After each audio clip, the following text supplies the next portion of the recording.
আজি যেহেতু বাৰ্থডে তো বাৰ্থডে আমি এতিয়া কেক নহয় আমি চাহ বিস্কুট খাম দেই আজি যেহেতু বাৰ্থডে চেয়াৰখন আগবাঢ়ি দিম আজি বাৰ্থডে কাৰ মই কৈ আছোঁ ইয়াতে 5টা আছে না ইয়াতে 4জন আৰু মই লগতে 5জন ঠিক আছে তো আজি আমি বাৰ্থডে কেক নহয় আজি আমি চাহ বিস্কুট খাম দেই যি কি নহওক বাৰ্থডে কাৰ এইটো জানিব লাগিব নহয় বাৰ্থডে হল দাদাৰ যোৱাকালি Raktim Phukan happy birthday to you দাদা happy birthday to you thank you দাদাৰ সুস্বাস্থ্য মংগল আৰু দীৰ্ঘায়ু কামনা কৰিছোঁ আৰু দেৱাদিদেৱ মহাদেৱৰ ওচৰত প্ৰাৰ্থনা জনাইছোঁ দাদাই এনেকৈ আগবাঢ়ি যাওক আমি তাৰে কামনা কৰিছোঁ কিন্তু এটা কথা সত্য যোৱাকালি বৃন্দাবন থিয়েটাৰৰ যি প্ৰথম নাট ৰাণীমাই কিন্তু আমাৰ হেলাগাড়ীৰ শিৱ মন্দিৰৰ চাৰ্জতে আনিছে একচুৱেলি থিয়েটাৰখন 3টি নিশাৰ কাৰণে আৰু যোৱাকালি প্ৰথম নিশাৰ ৰাণীমাই কিন্তু একদম ফালি পেলাইছে প্ৰতিটো কেৰেক্টাৰ প্ৰত্যেকৰে যি অভিনয় ইউনিক যিটো কম ৱাও ফেণ্টাষ্টিক ফেবুলাছ ফেণ্টাবুলাছ যিটো আৰু ভাষাৰে প্ৰকাশ কৰিব নোৱাৰোঁ হয়তো যদি কোনোবাই কয় যে মোৰ ভাল লগা নাই মই ভাবোঁ সি হয়তো ভালকৈ নাটকখন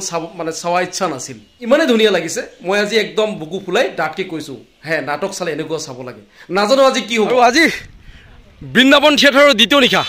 আৰু এই দ্বিতীয় নিশাত নাট মঞ্চস্থ কৰিব মই দেখুৱাই আছোঁ ৰাজদীপৰ ৰচনা আৰু ৰাজেশ ভূঞাৰ পৰিচালনাৰে বিষাক্ত গোলাপ ইয়াত দেখা পাই আছে বিষাক্ত গোলাপ আমাৰ হেলাগাড়ী শিৱ মন্দিৰ প্ৰাংগণত আজি আপোনালোকে দেখিবলৈ পাব বিষাক্ত গোলাপ আৰু যোৱাকালি হৈ গ'ল ৰাণীমা এক ধামাকাদাৰ নাট আছিল খুব ধুনীয়া নৃত্য নাটিকা আছিল আৰু আজি হ'ব বিষাক্ত গোলাপ আজি আমি এনেকৈ চাহ খাই দাদাৰ হেপী বাৰ্থডেৰ চাহ খাই আমি কথাখিনি পাতি আছোঁ একচুৱেলি নিউজত বহিলে কি কয় যে খন্তেক বিৰতি তো বিৰতি আমাৰ নহয় আমি চাহ খালোঁ আৰু যি কি নহওক এইখিনি আগত মই ছাইড কৰি অলপ থৈ দিছোঁ দেই তাৰপিছত বহি আৰু অলপ কথা পাতিছোঁ কাৰণ কথাখিনি শেষ কৰিবলৈ মন নাযায় মানে ইমানে ইণ্টাৰেষ্টিং তো যি কি নহওক মোৰ প্ৰতিটো ভিডিঅ'ত একচুৱেলি কথা কোৱাখিনি বেছি স্পীড হয় বহুতে কয় তো যি কি নহওক আজি অলপ লাহে কথা ক'ব চেষ্টা কৰিম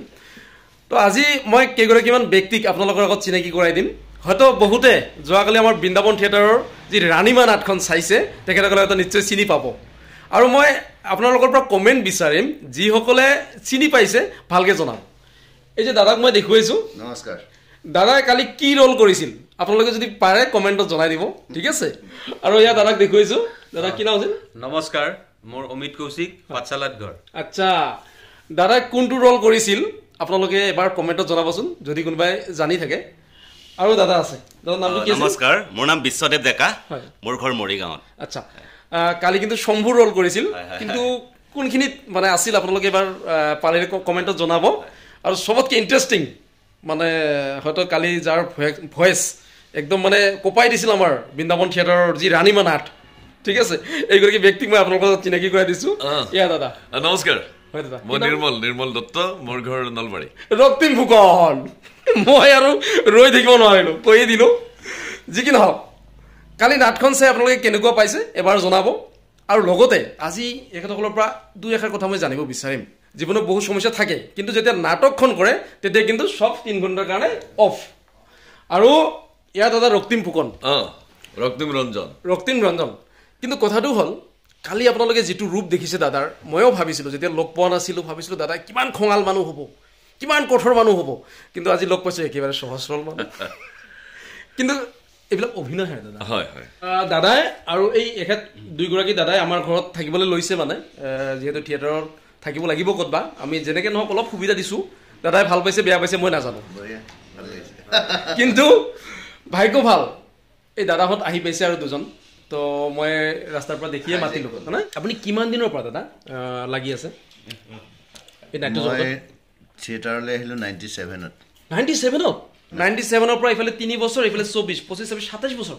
27 ইয়াৰ্ছ ৰানিং নাট্য জগতত তেতিয়া ৰোল কেনেকুৱা হ'ব আপোনালোকে এবাৰ চিন্তা কৰক গতিকে ৰাইজ আপোনালোকে এইটো ভুল নকৰিব যে বৃন্দাবন থিয়েটাৰৰ আজি যি দ্বিতীয় নিশা বিষাক্ত গোলাপ আপোনালোকে চাবলৈ নাপাহৰিব নহ'লে বহুত কিছু হেৰুৱাই পেলাব আপোনালোকে আজি কোনটো ৰোল হ'ব আপোনাৰ আজি এতিয়াই ৰোলটো যদি কৈ থওঁ বেয়া কথা হৈ যাব এইটো আৰু কি হয় কিছুমান থিয়েটাৰত মই দেখিছোঁ এই নামখিনি দেখুওৱাৰ যিটো সময় এইটো সময় কিন্তু বৰিং লাগি থাকে কাৰণ ইমানখিনি নামখিনি দেখুৱাই থাকে যোৱাকালি যিটো দেখিলে এইফালে নাম চলি আছে এইফালে ডান্স চলি আছে ইমান ধুনীয়া ইউনিক ডান্স ধুনীয়াকৈ উপভোগ কৰি আছে সময় কোনফালেদি গৈছে একদম বৰিং লগা নাই মই চাই বোলে অলপ কিবা বাহিৰত গৈ আহিম ফ্ৰেছ হৈ আহিম এনেকুৱা কোনো চান্সে নাই মানে এনেকুৱা ধৰণৰ কিবা অলপ বুট বাদাম খাবলৈ মন নাই মানে নাই আকৌ চাই থাকিম ইয়াৰ পিছত বা কি হৈ আছে কাৰণ নাটক এখন যে লিখা হয় বা বনোৱা হয় বহু কথা চিন্তা কৰি লিখা হয় নিশ্চয় ভাল কিবা এটা ৰহস্য লুকাই থাকে গতিকে আমি ভালকৈ চোৱাৰ প্ৰয়োজন আৰু যদি ভালকৈ আমি তাতে চাব খোজোঁ বা চাওঁ তেতিয়াহ'লে আমি তাৰ পৰা কিবা নহয় কিবা ভাল বস্তু আমি শিকি আহিব পাৰিমেই মানে মই বহুত চেঞ্চিটিভ কথা মই এইটো ক'ব খুজিছোঁ দাদাই কৈছে যে নাট চলি আছিল থিয়েটাৰ চলি থকা সময়ত যোনদিনা দাদাৰ জন্মদিন সেইদিনা কিন্তু দেউতা ঢুকাই গ'ল ঠিক আমি দেখিছিলোঁ যতীন বৰাৰ কিবা এখন কোনখন নাটকত আছিলে আচ্ছা আচ্ছা ইতিহাস থিয়েটাৰত যতীন বৰাই কিবা এখন নাট আছিল এখন ক'ত বা আছিল এই নলবাৰী পাঠশালা ফালে আছিল মঙলদৈ ক'ত বা আছিল হয় নেকি আচ্ছা যতীন দাৰ লগত দাদাও আছিল কিন্তু হঠাৎকৈ খবৰ আহিছে যে যতীন দাৰ দেউতাক হেৰাল ঢুকাল কিন্তু তথাপিতো ৰাইজৰ অনুৰোধত আহি কিন্তু নাট কৰিছে আৰু নাটৰ শেষত ঘৰলৈ গৈছে এইটো কিমান টান কাম হয় দাদা আপোনাৰ টান কামটো হয় কিন্তু কৰ্মটোত বেছি গুৰুত্ব দিয়া হয় কামটো আগত বাকীবোৰ কথা পিছত হয় কিন্তু হ'লেও দাদা ইমান হাজাৰ হাজাৰ দৰ্শক ৰৈ থাকে নাটক এখন চাব আমাৰ দায়বদ্ধতাটো দৰ্শকখিনিৰ ওচৰত দায়বদ্ধ আমি কমিটিখনৰ ওচৰত দায়বদ্ধ আমি দায়বদ্ধ বা প্ৰডিউচাৰৰ ওপৰত গতিকে আমি গোটেই মানুহখিনিক নিৰাশ নকৰি আমাৰ দুখ সুখবোৰ আমি নিজৰ মাজতে ৰাখি বেলেগসকলক অন্যান্যসকলক মনোৰঞ্জন দিবৰ কাৰণে আমি প্ৰস্তুত হৈ থাকিবলগীয়া হয় দাদা এইটো বুজি পাইছোঁ আপোনালোকে কৈছে বুজি পাইছোঁ কিন্তু এবাৰ যদি ভাবি চাওঁ যিগৰাকী পিতৃয়ে জন্ম দি দুনীয়াখন দেখুৱাইছে হাতত ধৰি খোজকাঢ়িব শিকাইছে মুখত দি খাব শিকাইছে মানে হাতত ধৰি কলমটো লিখিবলৈ শিকাইছে হয়নে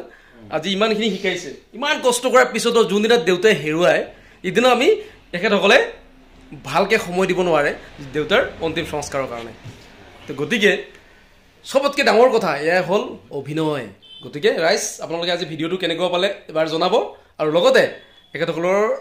আজি যি নাট গতিকে নাটত আপোনালোকে লক্ষ্য কৰিব কোনটো কোনটো কেৰেক্টাৰ ৰ'ল কৰিব সিহঁতে গতিকে নিশ্চয় ভাল পাব থেংক ইউ অহাকালি আৰু এটা ভিডিঅ'ত আপোনালোকক লগ পাম আজিলৈ ইমানেই এৰিছোঁ থেংক ইউ বাই বাই আৰু আজি বৃন্দাবন থিয়েটাৰৰ দ্বিতীয় নিশা আৰু এই দ্বিতীয় নিশাত নাট মঞ্চস্থ কৰিব মই দেখুৱাই আছোঁ ৰাজদ্বীপৰ ৰচনা আৰু ৰাজেশ ভূঞাৰ পৰিচালনাৰে বিষাক্ত গোলাপ এয়া দেখা পাই আছে বিষাক্ত গোলাপ আমাৰ হেলাগাৰী শিৱ মন্দিৰ প্ৰাংগণত আজি আপোনালোকে দেখিবলৈ পাব বিষাক্ত গোলাপ আৰু যোৱাকালি হৈ গ'ল ৰাণীমা এক ধামাকাদাৰ নাট আছিল খুব ধুনীয়া নৃত্য নাটিকা আছিল আৰু আজি হ'ব বিষাক্ত গোলাপ এয়া বিষাক্ত গোলাপ আপোনালোকে দেখিবলৈ পাব আজি হেলাগাৰী শিৱ মন্দিৰৰ চাৰিওফালে যি বৃন্দাবন থিয়েটাৰ আহিছে আজি দ্বিতীয় নিশা আৰু এই দ্বিতীয় নিশাত নাট মঞ্চস্থ কৰিব কুশল আজি যাবি নাই